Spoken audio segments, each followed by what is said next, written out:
Елбасының тапсырмасы бойынша қазіргі уақытта Қазақстан Республикасының жоғары сотымен жаңа жоба іске қосылды. Аталған бағдарлама кіріс, шығыс, хат хабарларды және ішкі құжаттарды электрон түрде тіркейді. Сонымен қатар сот актілерінің және өзге де құжаттарының электронды базасын жасайды. Жобаның ерекшелігі интернет ресурс арқылы республика соттары шығарған сот актілерінің деректеріне қол жеткізу. Әрбір азамат сотқа тапсыратын құжаттарын өз үйінде дайындап, тапсырған талап арызының әрі қарай жылжуын интернет арқылы бақылауға қол жеткізеді. Яғни, қатысушыларға сот істері бойынша мәліметтерді автоматты түрде ұсыну үшін бағытталған.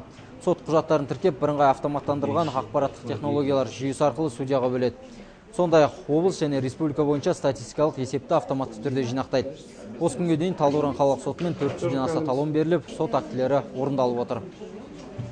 Аталған талондарды беру, талапкерлер сотқа талап арызын өткізген кезде өзінің ұялы телефондардың нөмірлерін қалдыру қажет. Осы ұялы телефондардың нөмірлерін Батшы бағдарламасына кіргізгеннен кейін жақтарға талап арызының тіркелгендігі жайлы SMS хабарлама келеді. Бұл SMS хабарламада логин және құпия сөз қоса келеді.